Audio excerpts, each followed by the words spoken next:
Bonjour, bienvenue à Math Infinité, la chaîne consacrée à l'enseignement des mathématiques à l'université. Alors, cette vidéo est un peu particulière puisque j'ai mis un titre un petit peu provocatif. Est-ce qu'on peut faire des mathématiques à la plage? Alors, bien sûr, vous avez tout compris que la plage, c'est synonyme de vacances. Et en fait, la question exacte est est-ce qu'on peut faire des mathématiques pendant les vacances? Alors l'été, bien sûr, c'est les vacances. On a envie de se reposer, de décrocher et de faire autre chose. Et c'est normal après tout le stress de l'année universitaire ou de l'année scolaire pour les enseignants. Mais si tu es un étudiant en maths, enseignant de maths ou autodidacte amoureux des mathématiques et que tu veux progresser dans cette matière, il y a une question qui revient chaque année. Dois-je travailler pendant les vacances? Alors ma réponse, bien sûr, est oui, même si la méthode peut être différente de ce qu'on fait au cours de l'année. Alors, il y a un constat important à comprendre, c'est que les vacances peuvent être très longues quand on les commence, parce que au début, on a l'impression qu'on a un temps, on a beaucoup de temps, mais ils peuvent aussi être très courtes, puisque les vacances offrent beaucoup de possibilités de gaspiller tout ce temps-là. Alors, rester à ne rien faire pendant les vacances, c'est fatigant. Et la meilleure manière de se reposer, c'est de faire quelque chose d'intéressant de ces vacances. Voilà. Alors c'est le moment idéal pour reprendre ce qu'on n'a pas eu le temps de digérer, parce que pour les étudiants, le travail et le rythme de l'année universitaire est très accéléré et ils n'ont pas eu le temps de digérer toutes les notions qu'ils ont vues. Et c'est pendant l'été qu'on peut revoir tout cela, donc les limites, les suites, les matrices, les intégrales, tout ce qui a échappé peut être revu à son rythme. Pour les enseignants et les autodidactes, c'est le moment de respirer et de se débarrasser de tout ce qui a lieu, qui a un rapport avec les corrections, les préparations des cours, etc. Et on peut prendre un peu de temps pour apprendre des mathématiques et respirer. Alors même 30 minutes par jour peuvent faire une énorme différence. Ils peuvent aider à combler les lacunes qu'on a accumulées durant l'année ou d'apprendre de nouvelles mathématiques.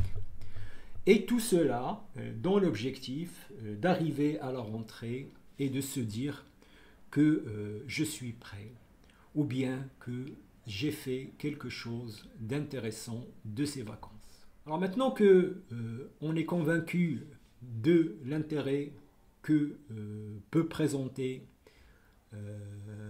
le travail et faire les mathématiques pendant l'été, pendant les vacances, alors on peut se poser la question comment faire pour faire des maths à la plage, entre guillemets.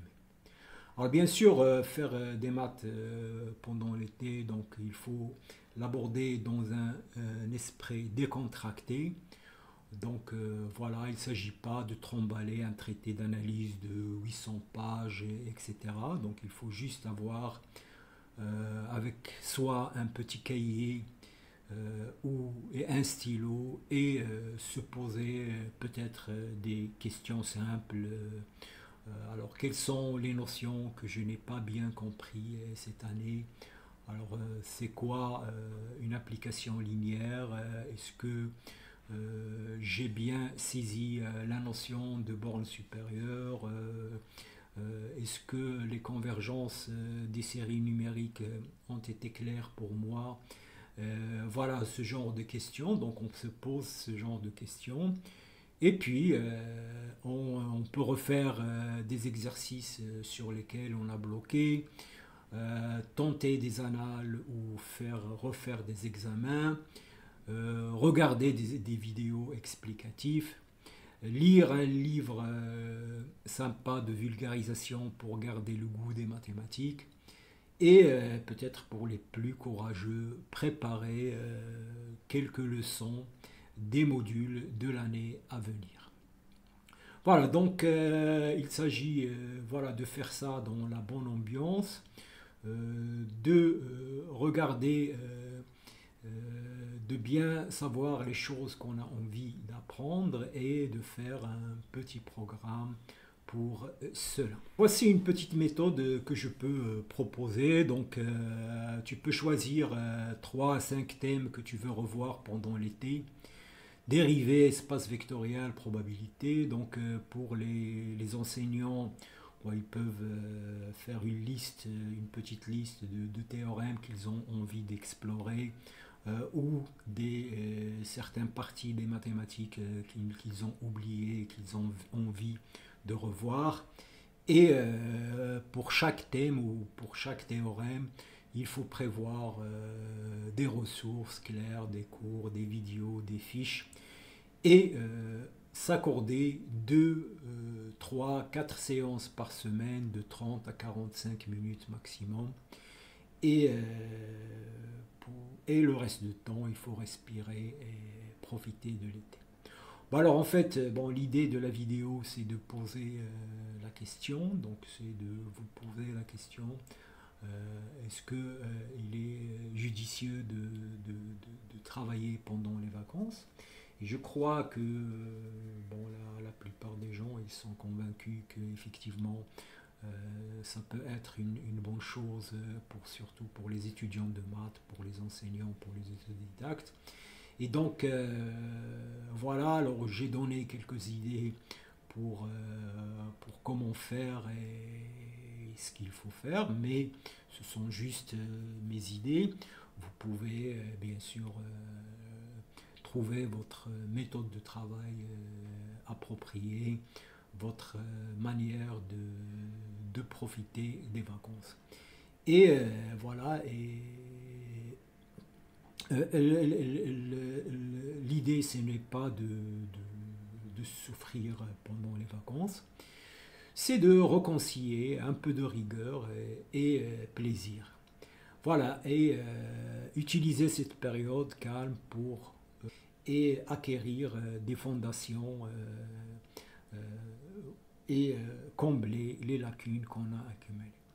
Voilà, et donc je vous souhaite de très bonnes vacances. Alors bien sûr, vous pouvez utiliser la chaîne Math Infinité si vous avez envie de travailler. Il y a il y a des playlists intéressantes et il y a des ressources que vous pouvez utiliser alors je vous invite à aller, pour les gens, les nouveaux, je vous invite à aller faire un tour à la page de la chaîne pour voir tout cela.